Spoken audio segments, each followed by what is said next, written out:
நீங்கள் பார்த்து கொண்டிருப்பது உங்கள் ஜாஷுவா டிவி. சகல ஜனங்களுக்கும் நற்செய்தி.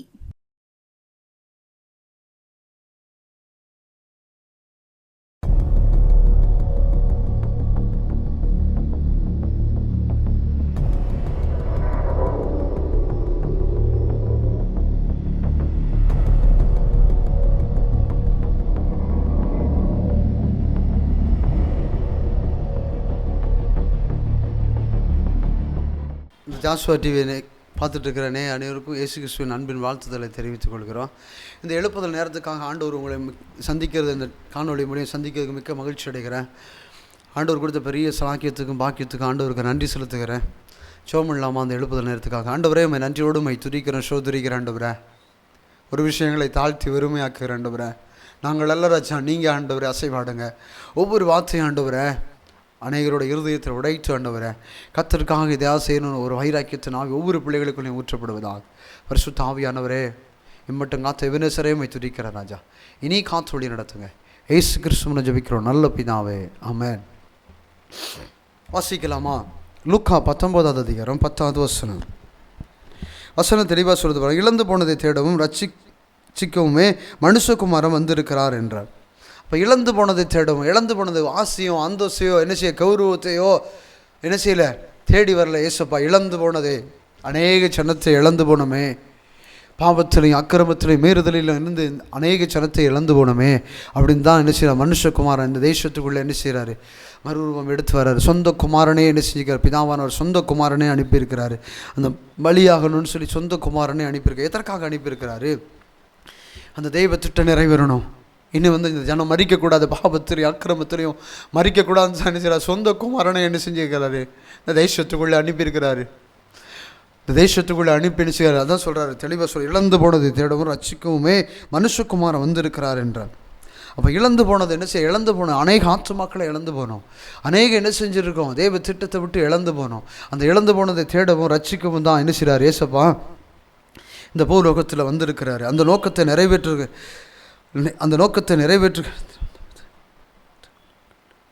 பாருங்க.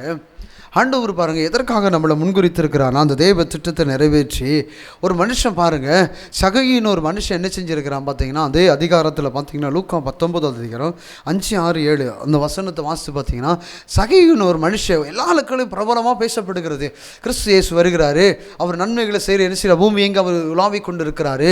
அவர் வரும்போது குருடன் கண்கள் திறக்கப்படுது, முடவன் நடக்க செய்தான், திமிர்வாதக்காரன் சுகமாக்கப்படுது, இந்த மாதிரி ஒரு அற்புதங்கள்லாம் நடக்கப்படுகிறது அப்படின்னு சொல்லி என்ன செய்கிறாங்க தெருக்கடையில் பேசுகிறாங்க, வீதியில் பேசும்போது அப்போ அந்த சகைவு மனுஷன் என்ன செய்கிறான், கந்து வட்டி கொடுத்து வாங்குறவன் அவன் என்ன செய்கிறான் அப்படின்னா அந்த விஷயத்துல எல்லாம் என்ன செய்யறான், இவர் எப்படிப்பட்டவர் அப்படின்னு சொல்லி பார்க்கணும், இவர் எப்படிப்பட்டவர் அப்படின்னு சொல்லி பார்க்கணும் அப்படின்னு சொல்லி என்ன செய்யறான் ஒரு மக்காட்டு மரத்தில் ஏறி உட்கார்ந்து இருந்திருக்கான்.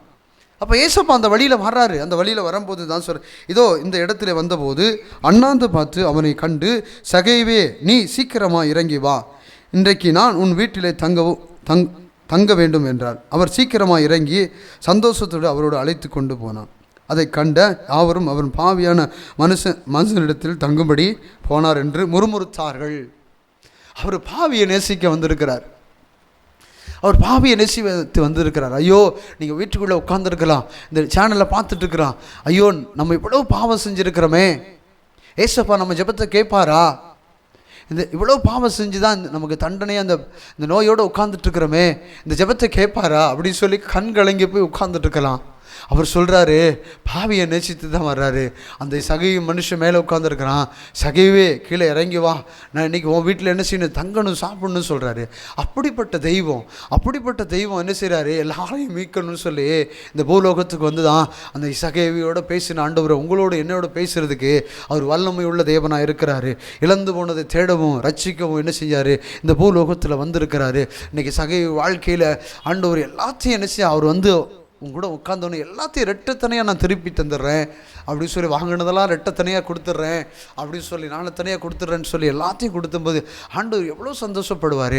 அதான் சொல்கிறது வேதம், பாவத்தை மறைக்கிறோம் வாழ்வடைய மாட்டோம், அதை அறிக்கை செய்து விட்டு விடுவனோ இரக்கம் பெறுவான்னு சொல்லி வேதம் தெளிவாக சொல்லப்படுகிறது. அந்த பாவத்தை நம்ம மறைச்சோம் அப்படின்னா என்ன செய்ய முடியாது, அவரோடு நம்ம என்ன செய்ய முடியாது, உடன்படிக்கை பண்ண முடியாது, அவர் நம்மளோடு இடைப்பட முடியாது. அவர் வல்லமை உள்ள தேவனாக இருக்கிறாரு. அவர் என்ன செய்ய பாவியை நேசிக்கிறாரு. அவர் எப்படிப்பட்ட கடவுள்னு பார்த்தீங்கன்னா அந்த சகையை நேசித்த கடவுள். அதே போல் தான் உங்களை என்ன செய்கிறாரு, நேசிக்கிறாரு. அதே போல் தான் என்ன செய்கிறார் ஆண்டவர் உங்களை என்ன செய்கிறாரு, நம்மளை மீட்கணும். அவர் நம்மளை பல்லகு ராஜ்யத்தில் அவர் பக்கத்தில் போய் வலது வருஷத்தில் அமர பண்ணணும்னு தான் என்ன செஞ்சுறாரு, உங்களை என்ன செஞ்சுக்கிறார், முன்குறிக்க போய் தான் ஆண்டவர் உங்களை முன்குறிக்க போய் தான் அந்த இடத்துல என்ன செஞ்சுக்கிறாரு, அந்த ஊழியத்தின் தரிசனத்தை நமக்குள்ளே வைத்திருக்கிறாரு. வாசிக்கலாமா? வசனம் சொல்லுது பாருங்க, ஏசாயா 59ஆம் அதிகாரம் வசனம் தெளிவாக சொல்லும். இதோ ரட்சிக்கக்கூடாதபடிக்கு கர்த்தருடைய கை குறுகி போகவில்லை, கேட்கக்கூடாதபடிக்கு அவர்களுடைய செவி மந்தமாகவும் இல்லை. உங்கள் அக்கிரமமும் உங்களுடைய தேவனுக்கு நடுவாகவும் பிரிவினைகளை உண்டாக்குறதுமான உங்கள் பாவங்களும் அவர் உங்கள் செவிகளை கேட்காதபடிக்கு அவருடைய முகத்தை உங்களுக்கு மறைக்கிறது. அந்த வசனம் என்ன சொல்லுதுன்னா, நமக்கு ஒரு அற்புதம் செய்யணும், நமக்கு ஒரு அடையாளம் செய்யணும். நம்ம எத்தனையோ பேர்கிட்ட போய் என்ன செஞ்சிடும், ஊழியக்காரங்கிட்ட போய் நம்ம ஜெபம் பண்ணியிருப்போம். அந்த ஊழியக்காரங்கிட்ட போய் ஜெபம் பண்ணால் சுகமாயிராதா, இந்த ஊழியக்காரன்ட்ட போய் ஜெபம் பண்ணால் சுகமாயிராதா, இந்த ஊழியக்காரன்ட்ட போய் ஜெபம் பண்ணால் சுகமாயிராதா. எவ்வளோ டிவி சேனலில் பார்க்குறோம், எத்தனையோ பல ஆயிரம் கிலோமீட்டர் போய் என்ன செய்கிறோம், அந்த ஊழியக்கார டிவியில் இவ்வளோ அற்புதம் அடையாளம் நடக்குது, அங்கே போய் ஜெபம் பண்ணால் சரியாயிருமா அப்படின்னு சொல்லி நம்ம ட்ராவலில் போய் பார்க்குறோம். அங்கேயும் போய் சுகமாகலை அப்படின்னா வசனம் தெளிவாக சொல்லப்படுகிறது, பாவத்தை மறைக்கிறோம் வாழ்வடைய மாட்டான், அதை அறிக்கை செய்து விட்டு வருவனோ இரக்கம் வரும். உங்களுக்காக ஊழியக்காரர் என்ன செய்வாங்க, பறிஞ்சு பேசி ஜெபம் பண்ணுவாங்க, உங்களுக்காக என்ன செய்வாங்க, முழங்கால் நின்று ஜெபம் பண்ணுவாங்க. நம்ம பாவத்தை மறைச்சோம் அப்படின்னா வாழ்வடைய முடியாது. நம்ம பாவத்தை மறைச்சோம்னா ஒன்றுமே செய்ய முடியாது. அந்த மாதிரி சூழ்நிலைக்குள்ளே வந்துடுவோம். பாவத்தை மறைக்கிறோம், வாழ்வடைய மாட்டோம், அதை அறிக்கை செய்து விட்டு இரக்கம் வருவான்னு சொல்லி வேதம் தெளிவாக சொல்லப்படுது. இந்த வேதத்தில் தெளிவாக சொல்லப்படுது பாருங்க, ஏசாயால சொல்லப்படுகிறது பாருங்க, இதோ ரட்சிக்கக்கூடாதபடிக்கு அவருடைய கை குறுகி போகவில்லை, கேட்கக்கூடாதபடிக்கு அவர் செவி மந்தமாக சொல்லி கேட்கிறாரு. ஆனால் உனக்கு பதில் சொல்ல முடியலையே. கேட்கிறாரு, அவரால் என்ன செய்ய முடியல, உனக்கு நியாயம் செய்ய முடியலையே. பார்க்குறாரு, என்ன செய்கிறார், என் பிள்ளைக்கு இதை செய்யணும்னு நினைக்கிறாரு. அந்த பாவம் குறுக்க நின்று என்ன செய்யுது, ஒன்றுமே பண்ண முடியலையே அப்படின்னு சொல்லி பரிதவிக்கிறாரு. உங்களுக்கு செய்யக்கூடாதுன்னு இல்லை, உங்களுக்கு நன்மைகளை செய்யக்கூடாதுன்னு சொல்லி அதை வேதத்தில் தெளிவாக சொல்லுது. பூமி எங்கே அவன் கண்கள் உலாவி கொண்டிருக்கு, மனுசுபுத்திர நோக்கி பார்த்துட்டு இருக்குது. அவர் நோக்கி பார்க்குறாரு, என் பிள்ளைக்கு என்ன செய்யணும், என் பிள்ளைக்கு என்ன தேவை இருக்குது அப்படின்னு சொல்லி என்ன செய்கிறாரு, பரிதவிக்கிற கடவுளாக இருக்கிறாரு. நம்ம தகப்பனு கூட நமக்கு எங்கே வலிக்குன்னு தெரியாது, அவருக்கு தெரியும் என் பிள்ளைக்கு எந்த இடத்துல வலிக்குது, எந்த இடத்துல வேதனை இருக்குது அப்படிங்கிறது யாருக்கு தெரியும், ஏசப்பாவுக்கு என்ன செய்ய கட்டாயம் தெரியும். அவருக்கு தெரியாது இல்லை, அவர் சொல்ற உள்ளந்தரியங்களை சோதித்து அறிகிற தேவனா இருக்கிறேன்னு சொல்கிறாரு. அவர் எப்படிப்பட்ட கடவுள்னா, அவர் மகிமைக்கு பாத்திரராக இருக்கிறார், அவர் மங்காத பிரகாசமாக இருக்கிறாரு. அவர் சொல்கிறாரு, மனுஷனை முகத்தை பார்க்குறேன், நானும் இருதயத்தை ஆனாய்ந்து அறிகிற தேவனாக இருக்குன்னு சொல்கிறாரு. என் பிள்ளைக்கு என்ன தேவை இருக்குது, என் பிள்ளைக்கு எது தேவை இருக்குது அப்படிங்கிறது அவருக்கு நல்லாவே தெரியும். அதான் சொல்கிறார், முதலாவது தேவனுடைய ராஜ்யத்தையும் அவருடைய நீதியும் தேட அப்பொழுது எல்லாம் கூட கொடுக்கப்படும் சொல்லப்படுது. அவருடைய நீதியும் அவர் ராஜ்யத்தையும் தேட ஆரம்பிச்சோம்னா அவர் நமக்கு என்ன தேவை இருக்குது அதை கரெக்டாக செய்கிறதுக்கு அவர் வல்லமை உள்ள தேவனாக இருக்கிறாரு. ஆண்டவர் பார்த்தீங்கன்னா பூமி எங்கே அவர் கண்கள் என்ன செய்து உலாவிக் கொண்டே இருக்குது. அவர் பாருங்கள், நமக்கு நன்மைகளை செய்கிறதுக்கு தான் ஒவ்வொரு நாளும் என்ன செய்கிறார், என் பிள்ளைக்கு ஏதாவது செய்யணுமே, என் பிள்ளையை கூப்பிட்றா, இந்த பாவங்களை மறைக்காமல் என்ன செய்யணும், அறிக்கையிடணும்னு சொல்லி தான் என்ன செய்ய பரிதவிக்கிற. வாசிக்கலாமா? அவர் தம்முடைய வார்த்தைகளை எல்லாம் ஜனங்கள் வாசிக்கலாமா? லூக்கா 7ஆம் அதிகாரம் 1, 2, 3.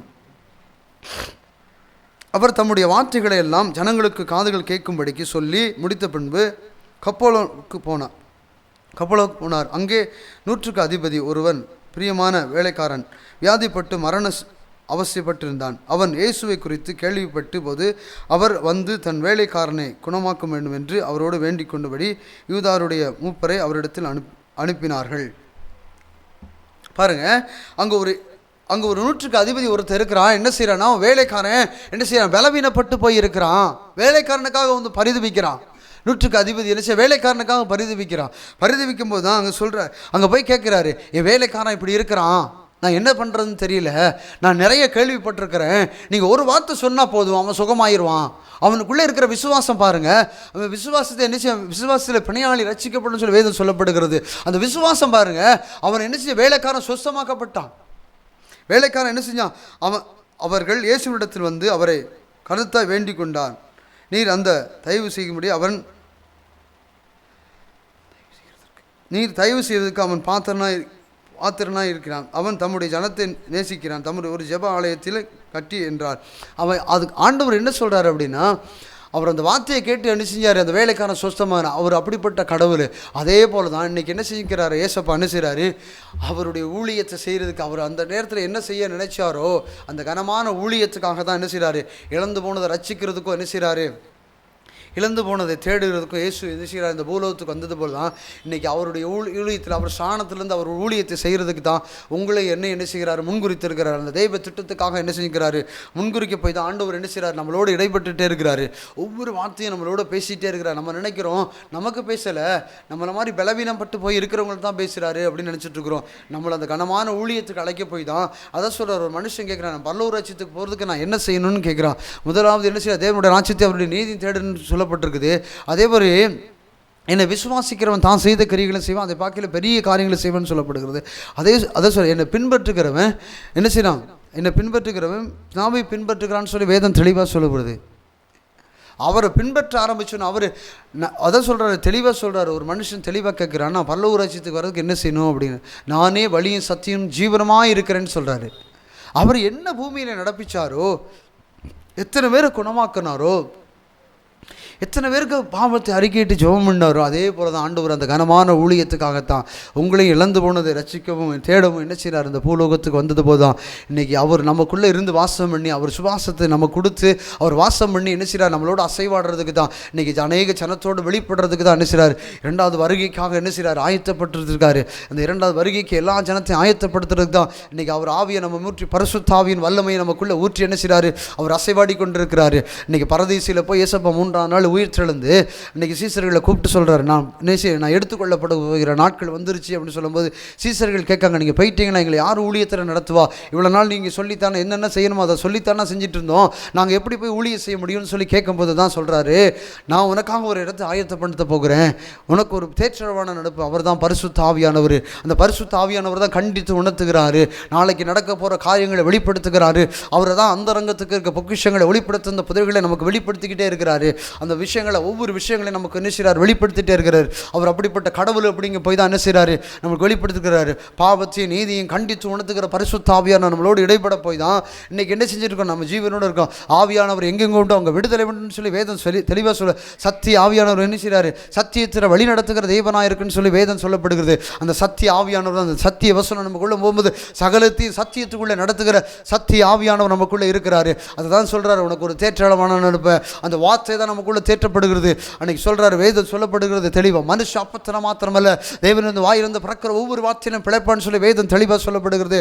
அந்த வார்த்தையின் வல்லமை என்ன செய்து நமக்குள்ள வெளிப்படுறதுக்கு தான் சத்திய ஆவியானவர் என்ன செய்யறார். இன்னைக்கு ஒவ்வொரு தேவன் மனுஷன் மொழியும் நம்மளோடு இடைப்பட்டுக்கிட்டே இருக்கிறாரு, நம்மளோட என்ன செய்கிறாரு, ஐக்கியமாயிட்டே இருக்கிறாரு, நம்மளோட என்ன செய்கிறாரு, குணமாக்கிட்டே இருக்கிறாரு, நம்மளோட என்ன செய்கிறாரு, உடன்படிக்கை பண்ணிகிட்டே இருக்கிறாரு. நான் உன்னை முன்குறித்திருக்கிறேன், நான் உன்னை திட்டத்துக்கு வைத்திருக்கிறேன், இந்த கடைசி காலத்துக்கு முன்குறித்திருக்கிறேன், கட்டுண்டவர்கள் இந்த காவலிருந்து விடுதலையாக்கிறதுக்கு உன்னை முன்குறித்திருக்கிறேன் அப்படின்னு சொல்லி ஒவ்வொரு நாளும் நம்மளோடு இடைப்பட்டுக்கிட்டே இருக்கிறாரு. நம்ம இன்றைக்கி எந்த செஞ்சோம், அறிஞ்சும் அறியாத போல் என்ன செஞ்சிட்ருக்கிறோம், உட்காந்துட்ருக்குறோம். ஆண்டவர் நம்மளை சும்மா ஒன்று முன்குறிக்கலைங்க, இழந்து போனதை தேடுறதுக்காக தான், அவருடைய சாணத்திலேருந்து இன்றைக்கி அந்த ஊழியத்தை கனமான ஊழியத்தை செய்கிறதுக்கு தான் உங்களை என்னையும் முன்குறித்திருக்கிறார். நீங்கள் சாதாரணமான ஆள் இல்லை, இன்றைக்கி நம்ம அநேகர் என்ன செய்கிறோம், யாராவது நமக்கு சோம் பண்ணால் சரியாகி போயிடாதா அப்படின்னு நினைக்கிறோம். கர்த்தருடைய வேதம் தெளிவாக சொல்லப்படுகிறது, வேதத்தில் தெளிவாக சொல்லுது, அவன் கிரியை தக்கன பலன் அது என்னோடு கூட வருகிறதுன்னு சொல்லப்படுகிறது. ஊழியம் செய்கிறவன் இன்னும் ஊழியம் செய்யட்டும், அநியாயம் செய்கிறவன் இன்னும் அநியாயம் செய்யட்டும், பாவம் செய்கிறவன் இன்னும் பாவம் செய்யட்டும் சொல்லி வேதம் தெளிவாக சொல்லப்படுகிறது. அதே போல் தான் பவுல் சொல்கிறாரு, அவங்கவுங்க வரங்களை நீங்கள் அறிவீர்கள், உங்கள் வரங்களை நீங்கள் அறிவீர்கள்னு சொல்லி வேதம் சொல்லப்படுகிறது. ஒரு மனுஷனை பில்லி சூனியை கட்டு ரொம்ப போராடுதான், அந்த பில்லி சூனியை கட்டு உங்களை மேற்கொள்ளுதான், அந்த கட்டுகளை உடைக்கிற அந்த அதிகாரத்தின் வல்லமையை உங்களுக்குள்ளே வைத்திருக்கிறாரு. உங்களை அநேக நாட்களும் நோய் உங்களை பாதிக்கப்படுதா, ஐயோ செத்து போயிடுவோமா அப்படின்னு சொல்லி இதுவரை ஜீவனோடு இருக்கிறீங்களா, அந்த வல்லமை உங்களுக்குள்ளே இருந்து சுகம் அளிக்கிற வல்லமை உங்களுக்கு வெளிப்படுறதுக்கு தான் அந்த அதிகாரத்தை உங்களுக்கு, அந்த கட்டளை உங்களுக்கு அனுப்பி, அந்த பலவீனத்தை அனுப்பி, நான் உனக்குள்ள வல்லமை வைத்திருக்கிறேன் அப்படின்னு வெளிப்படுறதுக்கு தான் அந்த வல்லமையை உங்களுக்கு அனுப்பியிருக்கிறார் ஆண்டவர். இல்லைன்னா இதுக்குள்ளே நீங்கள் மறைத்து போயிருப்பீங்க, இன்னைக்கு இதுக்கு முன்னே காணாமல் போயிருப்பீங்க. 5 வருஷம் இருக்கலாம், 10 வருஷம் இருக்கலாம், அந்த நோய் உங்களை பாதிச்சு கொண்டே இருக்கலாம். என்ன பண்ண போறேன்னு தெரியல, மரண பயத்தோடு உட்கார்ந்துருக்கலாம், மரணத்தோடு உட்கார்ந்துருக்கலாம். அந்த மரணத்தை மேற்கொள்றதுக்கு அந்த அதிகாரத்தை உங்களுக்கு வைத்திருக்கிறாரு. அநேகருடைய மரண கட்டுகள் அவிழ்க்கிறதுக்கு ஆண்டவர் உங்களை முன்குறித்திருக்கிறாரு. அதனால தான் அந்த மரணத்து கட்டுகளை உங்களுக்கு அனுமதிச்சிருக்கிறார். என் பிள்ளைக்கு என்ன செய்ய முடியும், அதுலேருந்து ஜெயிச்சு வர முடியும், அதை தோற்கடிக்க முடியும், அதுலேருந்து ஜெயத்தை தர முடியும். அது வசனம் சொல்லுது, குதிரையை எத்தனை நாளுக்கு ஆயத்தமாக இருக்குது, ஜெயமோ கத்தலால் வரும், அவர் எனக்குள்ளே இருக்கிறார், அவர் எனக்குள்ளே வாசம் பண்ணுறாரு, அவர் காரியங்களை வைக்க பண்ணுவார்னு சொல்லு. அந்த வைராக்கியம் நமக்குள்ளே வரும்போது தான் கர்த்தருடைய வல்லமை நமக்குள்ள பலமா வெளிப்படும். நம்ம இவ்வளவு நாள் சோர்ந்து போயிருக்கிறோம், செத்து போயிடுவோம், செத்து போயிடுவோம், செத்து போயிடுவோம், என்னைக்காவது ஒரு நாளைக்கு செத்து போயிடுவோம்னு சொல்லி வீட்டுக்குள்ளே உட்காந்து முடங்கி கொண்டு இருக்கிறோம். எதுக்கு முடங்கிட்டு இருக்கிறோம்? பொண்டாட்டி பிள்ளைகளை கூட சொல்ல முடியாது, சொன்னால் அவங்களும் வேதனைப்படுவாங்களே அப்படின்னு சொல்லி முடங்கி போயிருக்கிறோம். நோய்வாய்ப்பட்டு வேதனைப்பட்டு இருக்கலாம், பிள்ளை சுனிய கட்டில் என்ன செய்யலாம், வேதனைப்பட்டு இருக்கலாம். செத்து போயிடுவோம், நம்ம செத்து போயிடுவோம், அவ்வளோதான் முடிஞ்சிச்சு அப்படின்னு சொல்லி உட்கார்ந்து இருக்கலாம். ஆண்டவர் அதை மேற்கொள்றதுக்கு அந்த அதிகாரத்தை தடுக்கிற தேவனாக இருக்கிறார். பரிசுத்த ஆவியானவர், சத்தியத்துக்குள்ளே நடத்துகிற பரிசுத்த ஆவியானவர் நம்மளோட இடைபடுகிறதுக்கு வல்லமை உள்ள தேவனாக இருக்கிறாரு. அவரை மாதிரி கடவுள் யாருமே கிடையாது.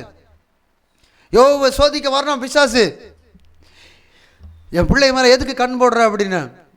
அவனை என்னன்னாலும் பண்ணிக்கோ, ஜீவனை மட்டும் எடுக்கிறதுக்கு உனக்கு அதிகாரம் இல்லைன்றான். அப்போ தான் சொல்லலாம், எல்லாத்தையும் பார்க்குறான். அவருக்கு தெரியும் யோபு எதெல்லாத்தையும் சாதிச்சிருவான்னு. அவன் எந்த சமயத்தில் ஆண்டவருக்கு உண்மையாக இருக்கிறான்ல, அவன் விசுவாசத்தில் தளர்ந்து போகல. அவன் மனைவி சொல்கிறா, என்ன செய்ய, செத்து போயிரு, இவ்வளோ வேதனையில் இருக்கணும்னு அவசியமா, சாம்பலில் உட்காந்துட்டு இருக்கல, செத்து போயிரு, நீ எல்லாம் உயிரோடு இருந்து என்ன செய்ய. பொண்டாட்டி முத கொண்டு அவளை நிந்திக்க ஆரம்பிச்சான். பிறக்கும் போது எண்ணத்தை கொண்டு வந்தோம், பிறக்கும் போது எண்ணத்தை கொண்டு வந்தோம், ஒன்றுமே கொண்டு வரல. துணிமணி இல்லாமல் தானே வந்தோம், துணிமணி இல்லாமல் போயிடுவோம். எல்லாத்துக்கும் கர்த்தருக்கு சோத்திரம் சொல்லிகிட்டே இருந்தான் யோபு. இப்போ நம்ம வாழ்க்கையில் எப்படி இருக்கிறோம்? கட்டாயம் எனக்கு ஒரு நன்மையில செய்வார். அவர் அழைத்தவர் உண்மை உள்ள தேவன்.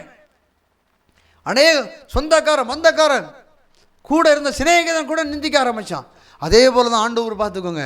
அந்த சோதனை காலம் கொஞ்ச நாள் பிரசிங்கில் தேவன் தெளிவாக எழுதப்பட்டிருக்குது. வேதத்தில் பிடுங்கிறதுக்கு ஒரு காலம் உண்டு, நகைக்கிறதுக்கு ஒரு காலம் உண்டு, சிரிக்கிறதுக்கு ஒரு காலம் உண்டு, கல் எறிகிறதுக்கு ஒரு காலம் உண்டு, நிலை நிற்கிறதுக்கு ஒரு காலம் உண்டு, நோய்வாய்ப்பட்டு இருக்கிறதுக்கு ஒரு காலம் உண்டு, பில்லி சூனியத்தில் இருக்கிறதுக்கு ஒரு காலம் உண்டு, எல்லாத்துக்கும் ஒரு காலம் உண்டு. அந்த காலங்கள் எல்லாரும் அந்த காலத்தில் கடந்து போக வேண்டிய நாட்கள் இருக்குது. நம்ம அந்த காலத்தில் தான் நிற்கிறோம். அதை மேற்கொள்ளனா அவர் இந்த கனமான ஊழியத்துக்காக அந்த பாடுகளுக்குள்ளே நம்மளை கொண்டு வராருன்னா, அந்த கனமான ஊழியத்துக்கு நம்ம அழைக்கப்பட போய் தான் அந்த பாடுகளுக்கு மத்தியில் கொண்டு வராரு. இன்றைக்கி அநேக ஊழியக்காரங்கிட்ட போய் ஜோம் பண்ணுறோம், அநேக என்ன செய்கிறோம், பாஸ்டர் மாட்ட போய் ஜோம் பண்ணுறோம். அங்கே ஜோம் பண்ணால் சரியாயிரும், இங்கே ஜோம் பண்ணால் சரியாயிரும்னு நினைக்கிறோம். உங்கள்கிட்ட தான் இருக்குது மருந்து, வேறு யார்ட்டையுமே கிடையாது மருந்து. எந்த ஊழியக்கார்ட்டையும் வந்து உங்கள் மேலே தரிசனம் வச்சிருக்கிறார்ல, எப்படி சுகமாக அவங்க சுகம் பண்ணி சுகமாகிட்டாங்கன்னா தேவ திட்டம் உங்களுக்குள்ள வெளிப்படாதுல்ல. அதுக்கு தான் இழந்து போனதை தேடுறதுக்கு தான் உங்களை முன்குறித்திருக்கிறார் ஆண்டவர். அன்னைக்கு இழந்து போனதை தேடுறதுக்கு சொந்த குமாரனை பூலோகத்துக்கு அனுப்பினாரு. அவர் வருகைக்கு ஆயத்தப்பட்ட பரதேசியில் போய் வருகைக்கு ஆயத்தப்படுத்திக்கிட்டு இருக்கிறாரு.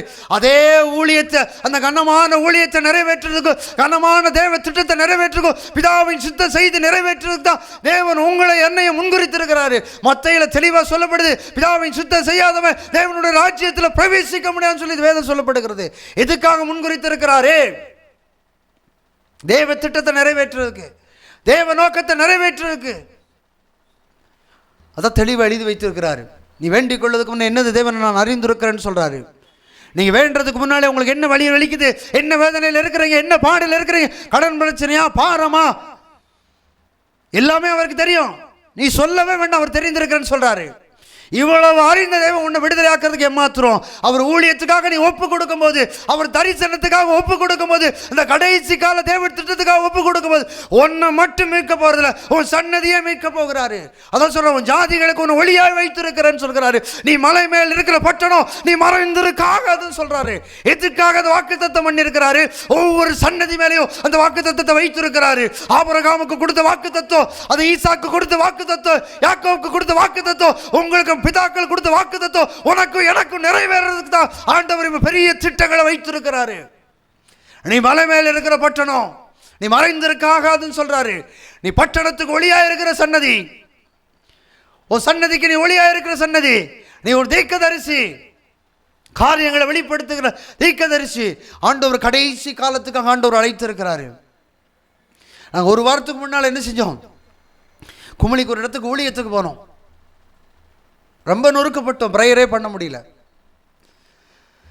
குடும்ப பிரச்சனை அவ்வளோ நொறுக்கப்பட்டு இருக்கும்போது அப்போ என்னை கூப்பிட்றாங்க, வாங்க ஊழியத்துக்கு வாங்க, சும்மாவது போய் ப்ரேயர் பண்ணிட்டு வந்துடுவோம், அந்த டைமை விட்டுறக்கூடாது, அந்த டைமை விட்டுறக்கூடாது, அந்த நாளை விட்டுறக்கூடாது, கரெக்டாக அந்த ரெகுலராக பண்ணிடணும், அடுத்த மாதமாவது உண்மையாக போய் ப்ரேயர் பண்ணுவோம், சும்மாவது வாங்க போவோம் அப்படின்னு சொல்லி கூப்பிட்டு போயிட்டாங்க.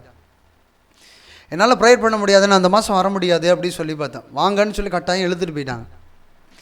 மனசெல்லாம் நொறுங்கி போய் தான் போனோம். அங்கே போகும்போது தான் வெளிப்படும் போது ஆண்டவர் பேச ஆரம்பித்தார், அநேகர்கிட்ட பேச ஆரம்பித்தார், பலத்த காரியங்களை செய்ய ஆரம்பித்தார். உட்காந்து ஆண்டவர்கிட்ட கேட்டேன், வேலை நட்டு போய் நிற்கிறேன் ஆண்டவரே, வார்த்தையை பேசுறது கூட தகுதி இல்லாத பாத்திரமாக இருக்கிற ஆண்டவரேன்னு சொல்லி அழுக ஆரம்பித்தப்போ தான் ஆண்டவர் பேச ஆரம்பித்தார். அந்த கேரளா மாநிலத்தை குறித்து பேச ஆரம்பித்தார். 10 பேர் உட்காந்து ஜெபம் பண்ணிட்டு இருந்தோம். ஆண்டவர் பலத்த காரியங்களை செஞ்சு பாரத்தோடு பேசினார். தேம்பி அந்த இடத்துல அழுக ஆரம்பித்தோம். இவ்வளோ பெரிய கிருபை வச்சுருக்கிறீரா, இவ்வளோ பெரிய வல்லமையை வச்சுருக்கிறீரா, பெருமிச்சோடு அழக ஆரம்பித்தோம். தேம்பி அழக ஆரம்பித்தேன், உணர ஆரம்பித்தோம். அப்போ தான் நினச்சோம், நம்ம தான் லேட் பண்ணிட்டோம், அவர் ரொம்ப பாஸாக இருக்கிறாரு, கடைசி கால திட்டத்துக்காக உங்களை என்னை அழைத்திருக்கிறார். இழந்து போடுறதை தேடுறதுக்கும் நிறைய பேர் சமாதானத்தை அற்று போயிருக்கிறாங்க. யார் எனக்கு சமாதானத்தை தர முடியும்னு உட்கார்ந்துருக்கிறாங்க. அந்த பிள்ளைகளுக்கு சமாதானத்துக்காக உங்களை என்னைய முன்குறித்திருக்கிறார். சோமல்லாமா ஆண்டவரே, உம்மை நன்றியோடு உம்மை துதிக்கிறோம், சோதரிக்கிற ஆண்டவரே. அப்பா, அந்த எழுப்புதல் நேரத்துக்காக உம்மை நன்றியோடு உம்மை துதிக்கிற ராஜா. அப்பா, எத்தனையோ பிள்ளைகள் சமாதானம் இல்லாமல் இருக்கிறாங்க ஆண்டவரே. அப்பா, தேவ திட்டத்துக்காக அந்த பலவீனத்தை நீர் அனுமதிச்சேர் ஆண்டவரே. தேவ நோக்கத்துக்காக அந்த பிள்ளை சூனியத்தை அனுமதிச்சீங்களா ஆண்டவரே. அந்த திட்டம் பிள்ளைகளுக்குள்ளே வெளிப்படட்ட ஆண்டவரே. கர்த்தர் இருக்கிறவராகவே இருக்குன்னு சொல்லி வேதத்தில் நாங்கள் வாசிக்கிறோம் ஆண்டவரே. அப்போ அவங்க தெய்வ திட்டம் நிறைவேறட்டும். அப்பா, இம்மட்டும் காத்த வினுசரையுமை துதிக்கிறார் ராஜா. இனி காத்து வழி நடத்துங்க. ஏசு கிறிஸ்துவின் ஜெபிக்கிறோம் நல்ல பிதாவே, ஆமென்.